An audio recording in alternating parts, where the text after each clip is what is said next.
Stop होगा 135।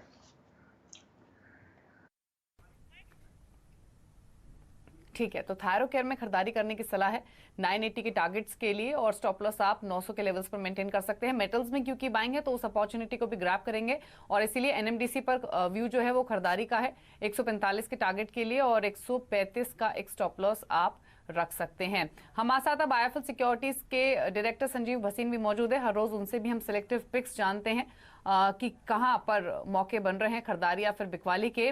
भसीन साहब हमारे साथ जुड़ गए हैं। भसीन साहब नमस्कार।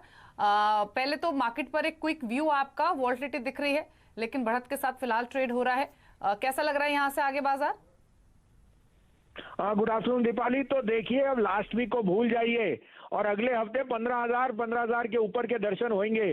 This is the time to buy. और इनफैक्ट लास्ट 1 आवर में शायद शॉर्ट कवरिंग आए, क्योंकि 3 days holiday is not on the short side, on the long side.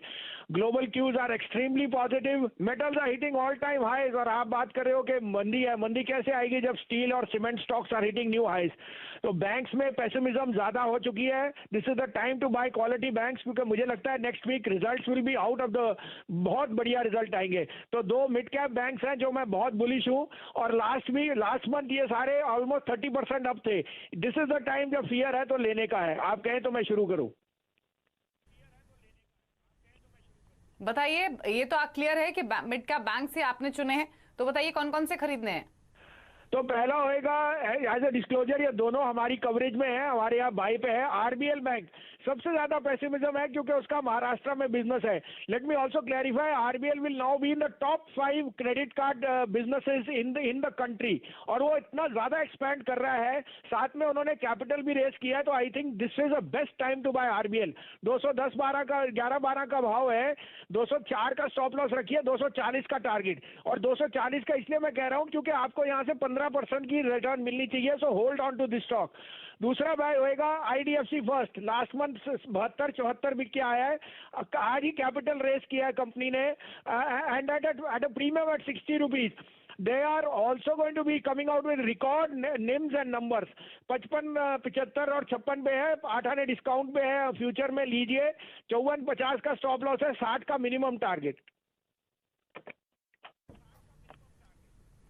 तो मिड कैप बैंक्स के साथ जाने की सलाह है। आरबीएल बैंक 207 का स्टॉप लॉस, 225 का टारगेट, 225 के बाद 240, 250 भी ये स्टॉक जा सकता है। और आईडीएफसी फर्स्ट बैंक नंबर्स अच्छे रह सकते हैं, इसीलिए खरीदिए। पोजीशन पर्सपेक्टिव से भी पहले टारगेट्स भसीन साहब के 60 रुपए के हैं, 54.50 का आपको रखना होगा स्टॉप लॉस। शुक्रिया भसीन साहब ये कॉल्स बताने के लिए। लेकिन मिड कैप बैंक्स का भसीन साहब ने जिक्र किया है, मिड कैप में एक्शन आज काफी ज्यादा है क्योंकि इंडेक्स भी ऊपरी स्तरों पर ट्रेड कर रहा है। तो ऐसे में कौन से वो स्टॉक्स हैं मिड कैप के जहां पर सबसे ज्यादा रौनक है, वो अब देख लेते हैं quickly mid cap gainers losers में।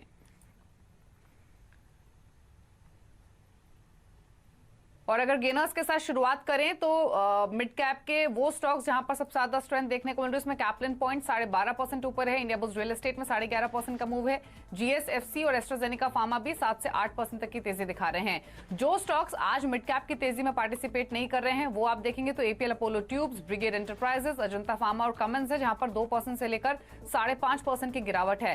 बैंक्स का जिक्र अभी किया भसीन साहब ने। मिड कैप बैंक आप देखिए, Indian overseas bank, central bank, UCO bank, bank of India, ये सभी सरकारी मिड कैप बैंक्स हैं जहां पर 2% से लेकर 5% तक की तेजी आज के सेशन में है।